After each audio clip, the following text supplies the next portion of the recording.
Hello guys, कैसे हो आप सब। Welcome back to your channel. मेरा नाम निधि है। आज हम नेशनल इनकम में बेसिक कॉन्सेप्ट्स करने वाले हैं। इस वीडियो में मैंने domestic territory, normal residence and embassies सबको डिस्कस किया है डिटेल में। ज़रूर वीडियो को पूरा देखना। वीडियो के बीच में मैंने ट्रिक्स भी बताई है जिससे आपको ये टॉपिक इजीली समझ आ जाएगा।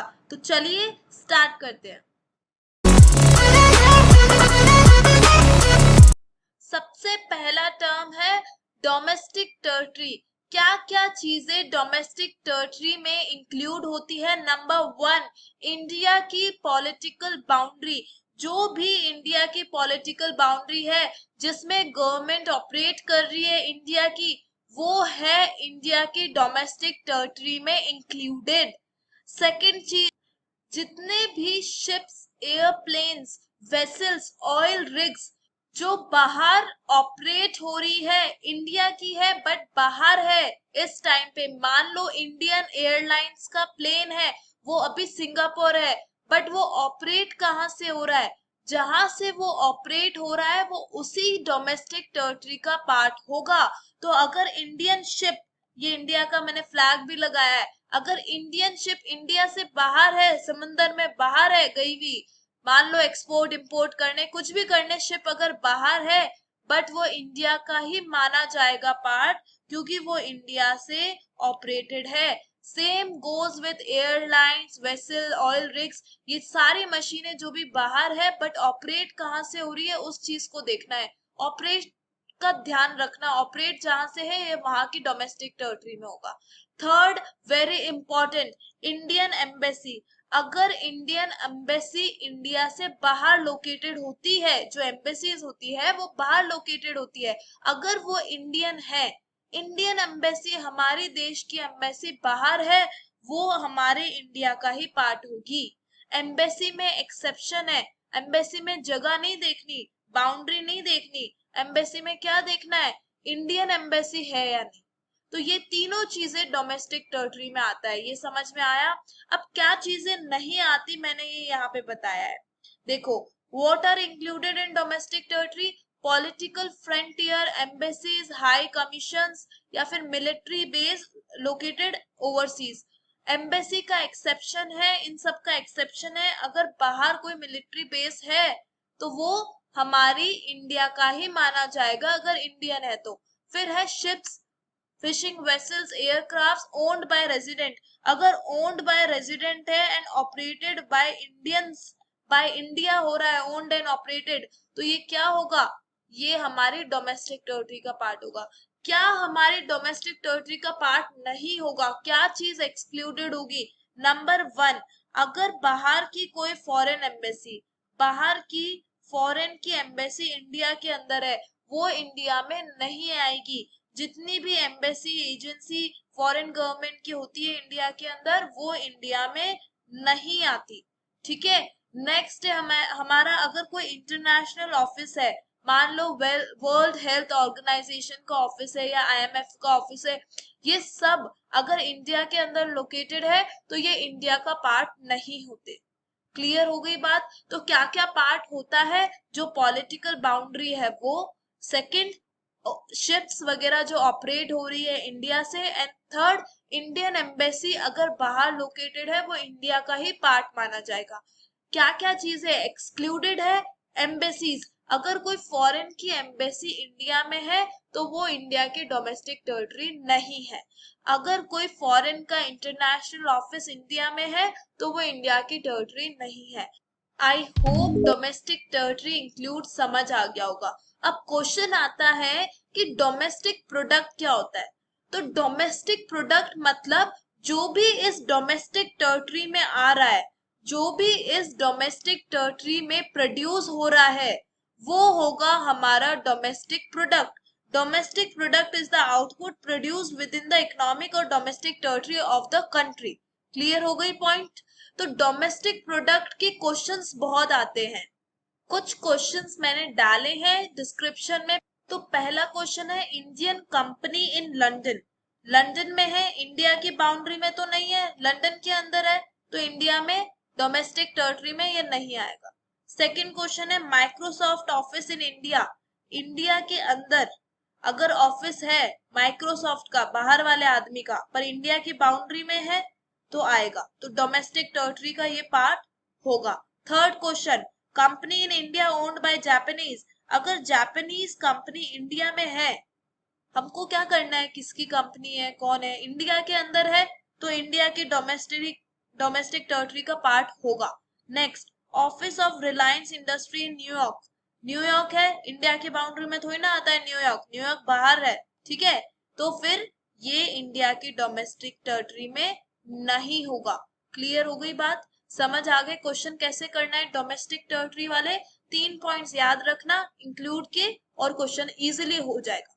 नेक्स्ट टर्म है हमारे पास नॉर्मल रेजिडेंट। कौन लोग आते हैं नॉर्मल रेजिडेंट के अंदर? सबसे पहला, जो इंडिया में ऑर्डिनरली रिसाइड कर रहा है, मतलब इंडिया में रहता है और रहने का जो ड्यूरेशन है वो 1 साल से ज्यादा होना चाहिए, तो वो लोग आएंगे हमारे नॉर्मल रेजिडेंट में। दूसरा है जिसका इकोनॉमिक इंटरेस्ट इंडिया के अंदर होना चाहिए, उसका स्पेंडिंग, अर्निंग, सब कुछ इकोनॉमिक इंटरेस्ट इंडिया में होना चाहिए, चाहे वो हाउस होल्ड हो चाहे उसकी फर्म हो, बट अगर उसका इकोनॉमिक इंटरेस्ट इंडिया के अंदर है तो वो इंडिया की नॉर्मल रेजिडेंट की कैटेगरी में आएगा। तो ये दोनों पॉइंट्स क्लियर होने चाहिए कि वो इंडिया में रहता है और उसका इंडिया में ही इकोनॉमिक इंटरेस्ट है, ठीक है। तो 1 साल से ज्यादा अगर वो रह रहा है तो वो इंडिया का रेजिडेंट होगा, इंडिया के नॉर्मल रेजिडेंट में वो आएगा। क्लियर। अब रेजिडेंट और सिटीजन में फर्क है। सिटीजन मतलब वो इंडिया में बॉर्न हुआ है या फिर उसने सिटीजनशिप के लिए अप्लाई करा और उसे सिटीजनशिप मिल गई, ये तो होता है सिटीजन। और रेजिडेंट कौन होता है? जो इंडिया में 1 साल से ज्यादा काम कर रहा है और उसका इकोनॉमिक इंटरेस्ट इंडिया में है, उसकी अर्निंग स्पेंडिंग इंडिया के अंदर है, वो रेजिडेंट है। मान लो मैं चाइना में बॉर्न हुई, ठीक है, हुई नहीं वैसे मैं, बट मैं चाइना में बॉर्न हुई, तो मैं वहां की सिटीजन होंगी, और अगर मैं इंडिया में रह रही हूँ, इंडिया से कमा रही हूँ, तो मैं यहाँ की रेजिडेंट होंगी। तो एक आदमी दो जगह का, एक जगह का सिटीजन और दूसरी जगह का रेजिडेंट हो सकता है। ये ट्रू एंड फॉल्स में फेमस क्वेश्चन है। Can one person be a citizen of one country and resident of other? Yes, हो सकता है ऐसा, अगर वो वहां पे बाय बर्थ उसने सिटीजनशिप है उसके पास और वो काम किसी और देश में कर रहा है, तो ऐसा पॉसिबल है, ठीक है। तो ये चीज क्लियर हो गई रेजिडेंट और सिटीजनशिप की। आगे चलते हैं हम, तो थोड़ा सा डिटेल में अब हम नॉर्मल रेजिडेंट को पढ़ते हैं। तो पहली चीज, इंडिया में रिसाइड करना चाहिए और इंडिया में इसका इकोनॉमिक इंटरेस्ट होना चाहिए, ठीक है। सेकंड चीज है यहाँ पे, अगर कोई इंडिविजुअल है, इंस्टीट्यूशन है, या तो वो नेशनल है, इंडिया का ही बंदा है वो, या वो नॉन नेशनल है, बाहर से आके काम कर रहा है, बट स्टे उसका 1 साल से ज्यादा रहना चाहिए, ये सब लोग नॉर्मल रेजिडेंट में आएंगे। ऐसा नहीं कि आप 2 महीने के लिए फॉरेन गए घूमने और आप वहां के नॉर्मल रेजिडेंट हो गए, नहीं, ऐसा नहीं होगा। आपको वहां पे 1 साल से ज्यादा रहना पड़ेगा और आपको वहां पे अर्निंग, स्पेंडिंग, आपका इकोनॉमिक इंटरेस्ट वहां लाई करना चाहिए। तो यहाँ पे कुछ चीजें हैं जो एक्सक्लूडेड है नॉर्मल रेजिडेंट से। पहली चीज जो एक्सक्लूडेड है, फॉरेन विजिटर्स, जो वेकेशन के लिए ऐसे ही घूमने आ रहे हैं, मीटिंग अटेंड करने के लिए, बट 1 साल से अगर कम वो रह रहे हैं, वो लोग इस रेजिडेंट्स में नहीं आएंगे, वो नॉर्मल रेजिडेंट नहीं होंगे। नॉर्मल रेजिडेंट के लिए एक टिप है, वेरी इंपॉर्टेंट, यहाँ पे यही चीज ध्यान रखना कि 1 साल से ज्यादा वो रह रहा है या नहीं रह रहा, चाहे कोई भी हो। मान लो फॉरेन का कोई ऑफिशियल है, डिप्लोमेट है, इंडिया में काम करने के लिए आया और कुछ भी मेंशन नहीं है वो कितना टाइम रह रहा है, तो हम यही मानेंगे कि वो थोड़ा टाइम रहा, 1 साल से कम, और वो वापस वहां चला गया होगा, तो नॉर्मल रेजिडेंट का पार्ट नहीं है। बट अगर लिख रखा है कि वो इंडिया में आया ऑफिशियल और वो इंडिया में 1 साल से ज्यादा रहा, तो वो इंडिया का नॉर्मल रेजिडेंट होगा। बस इतना ही चेक करना कि वो 1 साल से ज्यादा रह रहा है या नहीं रह रहा, और उस हिसाब से 1 साल से ज्यादा रह रहा है तो नॉर्मल रेजिडेंट होगा, और 1 साल से कम रह रहा है अगर और कुछ भी नहीं लिखा हुआ 1 साल का, तो हम यही मानेंगे कम रह रहा है और वो इंडिया का नॉर्मल रेजिडेंट नहीं होगा।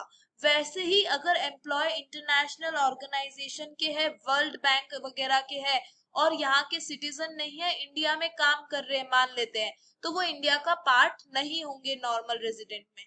बट अगर वो 1 साल से ज्यादा इंडिया में रह के काम कर रहे हैं, इंडिया में ही है इतने सालों से, तो वो इंडिया का नॉर्मल रेजिडेंट के पार्ट होंगे। ठीक है।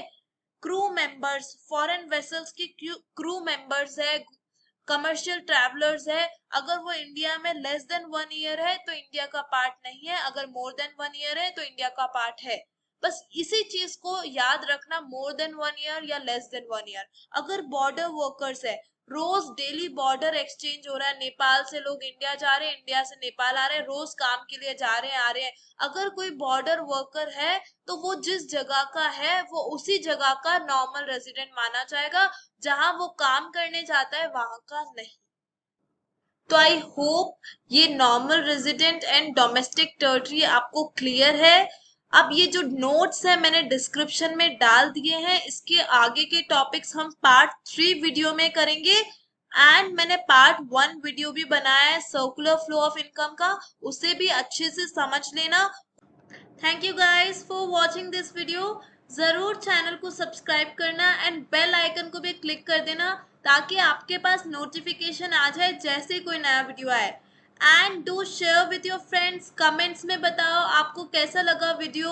कोई भी डाउट हो अकाउंट्स, इकोनॉमिक्स, बिजनेस से रिलेटेड तो भी कमेंट्स में बता देना। एंड नेक्स्ट टॉपिक आप क्या सुनना चाहते हो वो भी आप लिख के बता सकते हो। तो चलिए अब हम नेक्स्ट वीडियो में मिलते हैं। Take care.